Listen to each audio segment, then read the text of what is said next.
Hola, mis queridos niños y niñas de sexto. Aquí estoy con una nueva cápsula de historia. El tema de hoy será la colonia en Chile. Nuestro objetivo para esta cápsula es que podamos describir aspectos centrales de la colonia en Chile y también en América.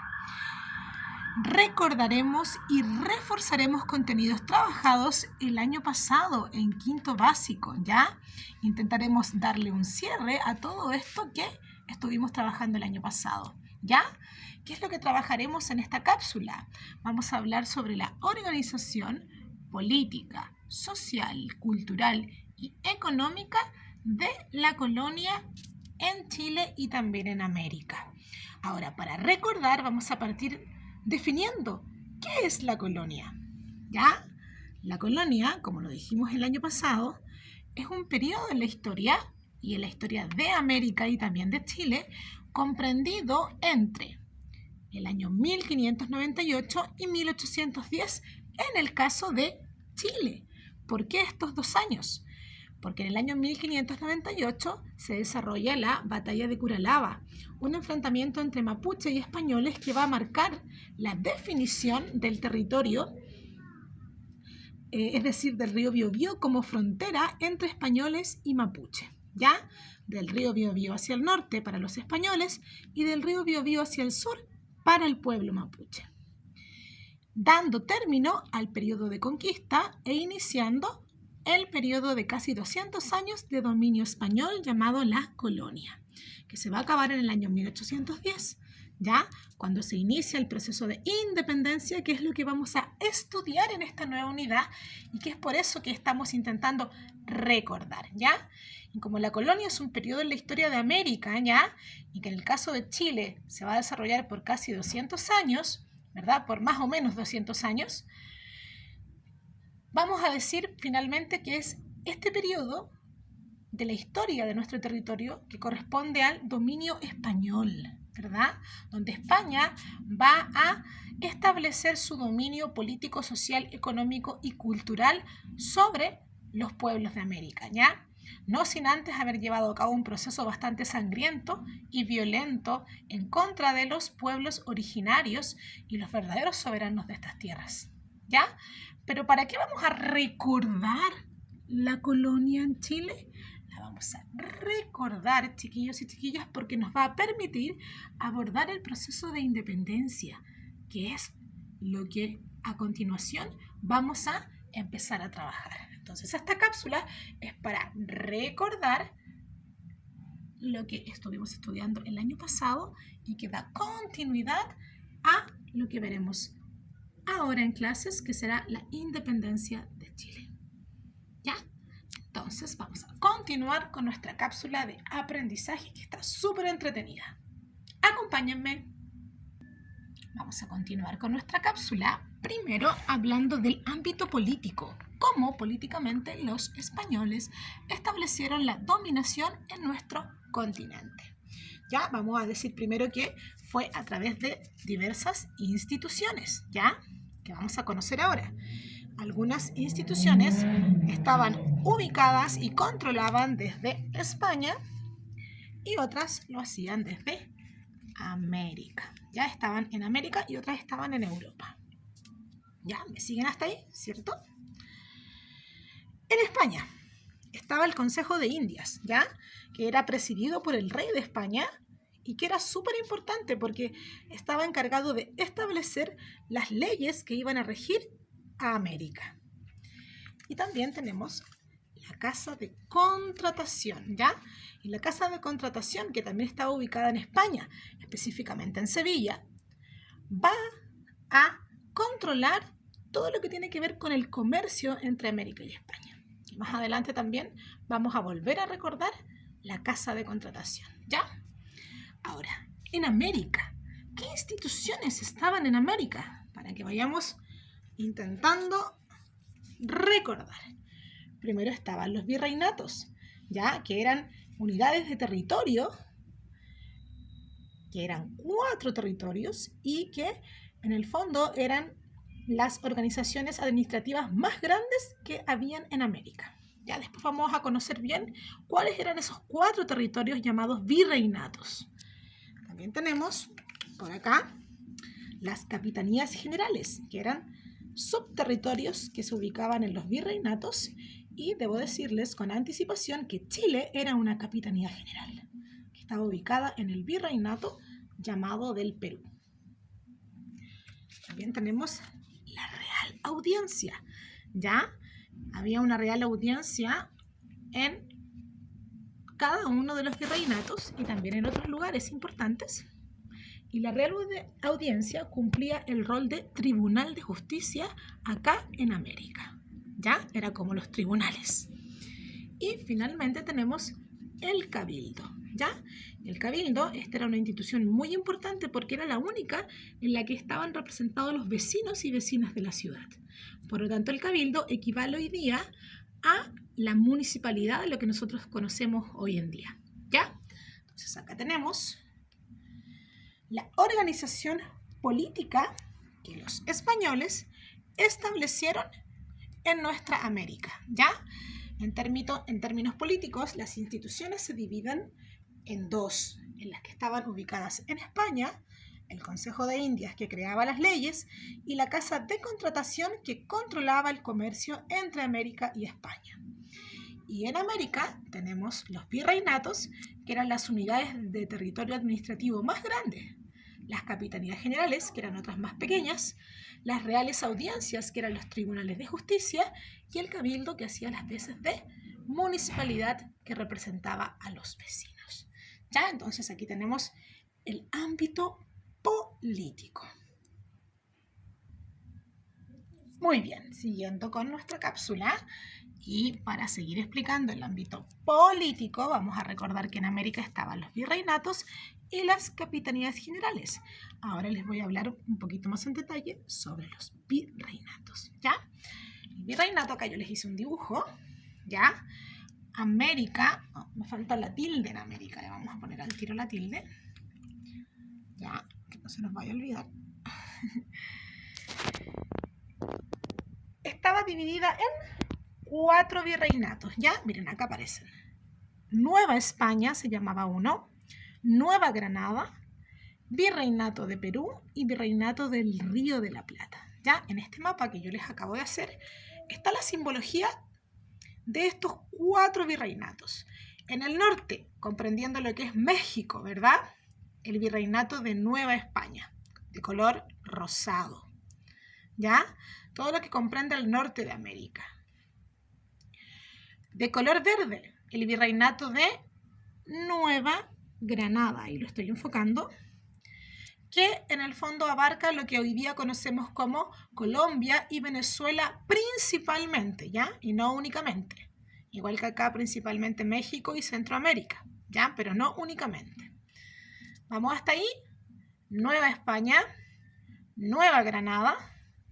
Y el de color celestito es el Virreinato del Perú, que es al que pertenecía nuestro país, Chile, ¿ya?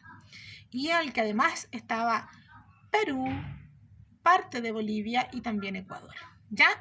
Estoy hablando como los países que hoy día ocupan esos territorios, pero que en esa época no se llamaban así, ¿ya? Y finalmente, de color rojo, tenemos el Virreinato del Río de la Plata, que es un virreinato que abarca los países, que en ese tiempo una parte de Brasil, ¿no? Argentina, Uruguay, ¿ya? Entonces, esa era la división administrativa de los virreinatos. Entonces, aquí tenemos el primer tiempo fuera, y el tiempo fuera significa que hay momento de actividad y de pregunta, ¿ya? Entonces, les voy a hacer un par de preguntas ahora. Aparece aquí en el mapa un lugar en blanco con un signo de interrogación. Tiempo fuera. ¿Saben ustedes por qué ese territorio no formaba parte de ningún virreinato? ¿A qué potencia europea pertenecía este lugar, este territorio que hoy corresponde a Brasil? Espero su respuesta, chiquillos. Muy bien, ¿y cómo les fue? ¿Recordaron por qué los territorios de Brasil no formaban parte de ningún virreinato? Y ahora, segundo tiempo fuera en esta cápsula. Capitanía General. Dijimos que Chile era una capitanía general. Pero, ¿ustedes me podrían responder qué es una capitanía general?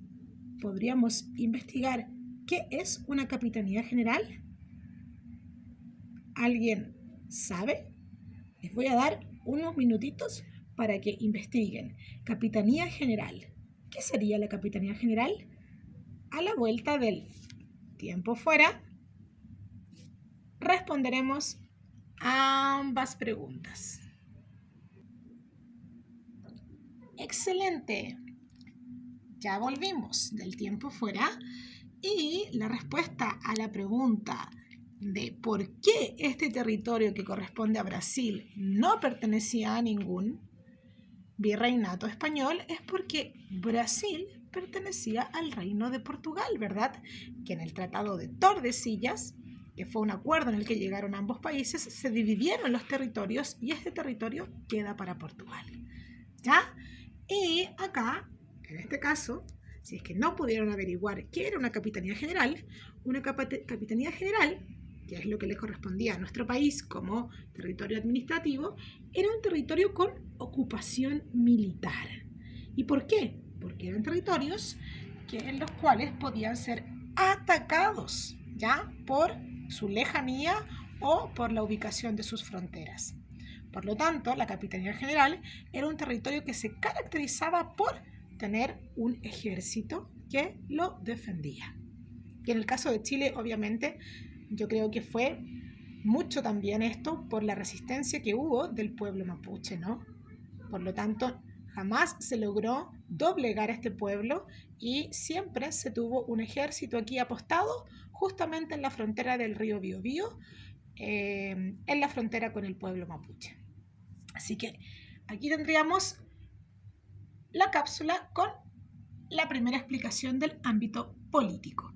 Ahora nos vamos a ir al ámbito que corresponde. Así que denme un tiempo y fuera para pasar al ámbito social y cultural.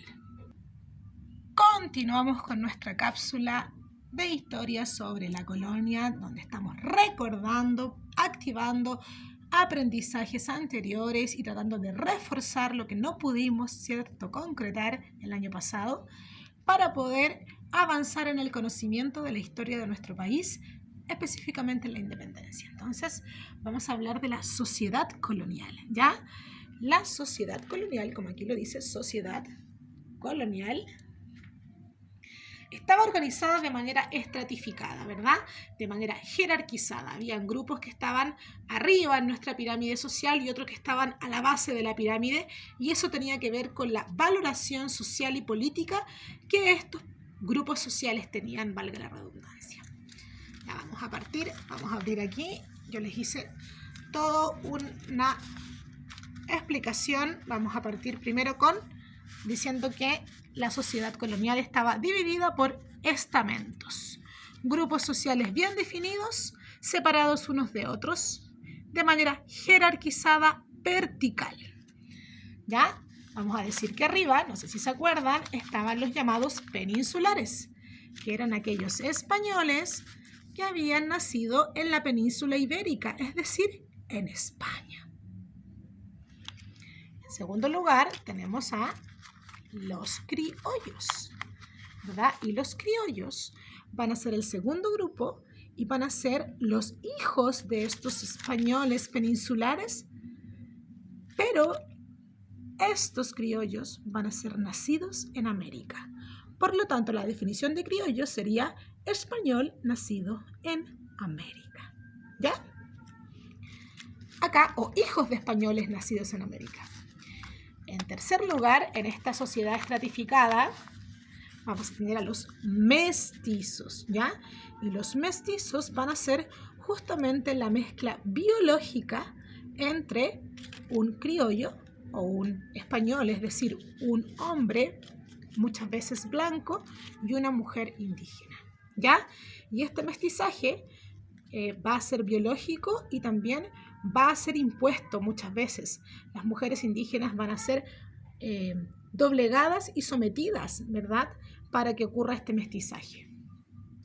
En relación a qué grupo social venía después de los mestizos, que eran la mezcla biológica entre un hombre blanco y una mujer indígena, en la mayoría de los casos era así, van a ser los indígenas, que eran, ¿cierto?, los pueblos originarios que habitaban esta América y también nuestro país.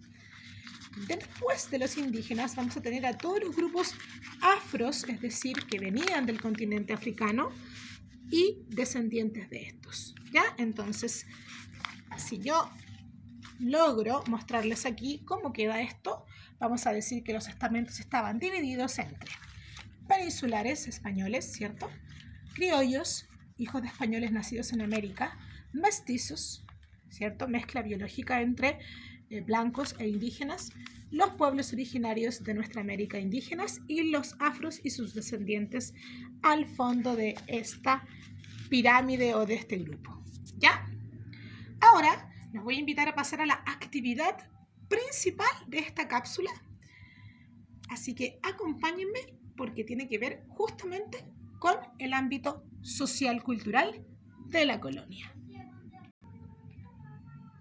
Muy bien, luego de este nuevo tiempo fuera, ¿cierto?, este pequeño stop que hicimos en la cápsula, les voy a explicar cuál es la actividad que tienen que hacer.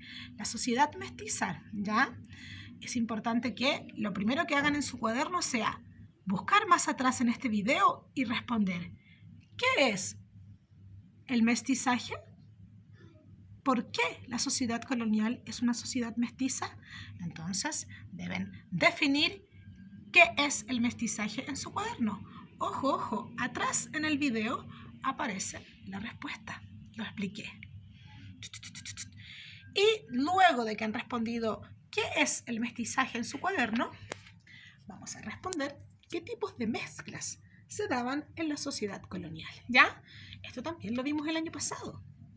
Por lo tanto, deben recordar cuál era la mezcla de razas que se daba entre un español y un indígena. Respuesta en su cuaderno. ¿Cuál era la mezcla entre indígenas más personas afros y sus descendientes? O sea, entre una persona indígena y una persona de raza negra. ¿Cómo se le llamaba a esa mezcla racial? Y número 3, ¿cómo se le llamaba a la mezcla racial entre un español y alguien de raza negra venido desde África? Entonces, en su cuaderno responder cómo se denominaban las 3 mezclas, ¿cierto?, que surgen de esta mezcla entre hombres europeos, africanos y americanos. Hombres y mujeres, perdón. Y como última actividad en su cuaderno van a dibujar la pirámide social de la colonia y van a ubicar los estamentos por orden que aparecieron en esta cápsula. Quienes estaban arriba, ¿verdad? Una pista, aquí los peninsulares, y quienes estaban abajo, ¿ya? Aquí lo dividí como con puntitos porque los grupos que ustedes van a ubicar aquí, los últimos, los van a ubicar separados, pero al mismo tiempo estaban también más o menos en la misma posición. Por lo tanto, de los grupos que yo ya les mencioné acá, ¿cierto?, los peninsulares, los criollos, los mestizos, los indígenas y los afros y descendientes, ustedes los tienen que ubicar en esta pirámide. Todo esto debe ser hecho en su cuaderno y será retroalimentado en clases de videollamada. Y para terminar nuestra cápsula vamos a pasar al último punto, que es el ámbito económico.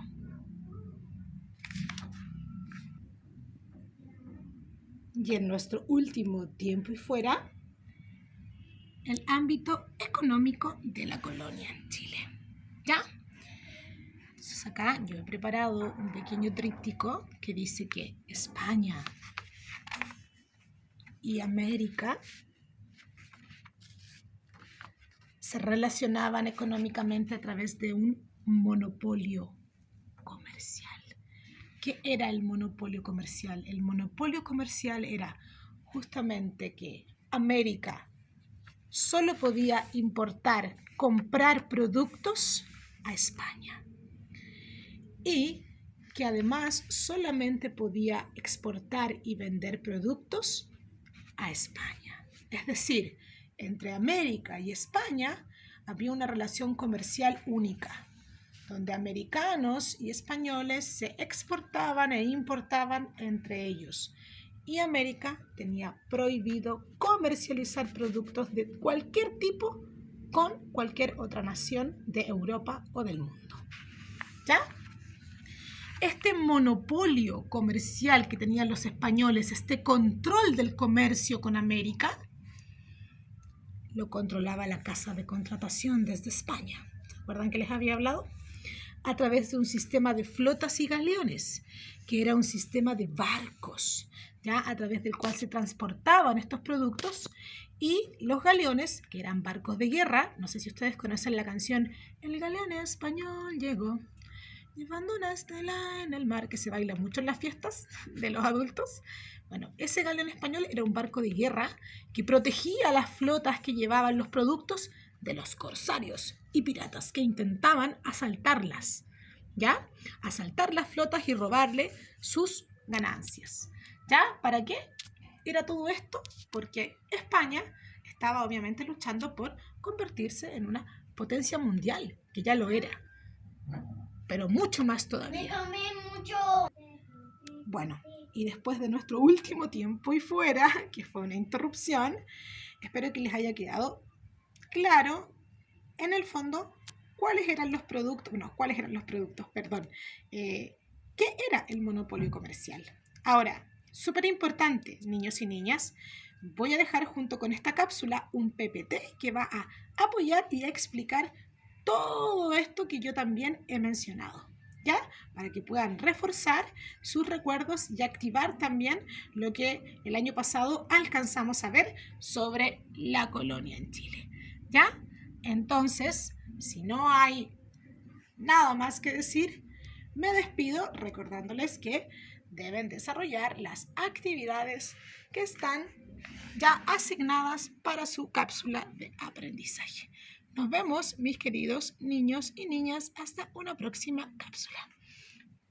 Chao, chao.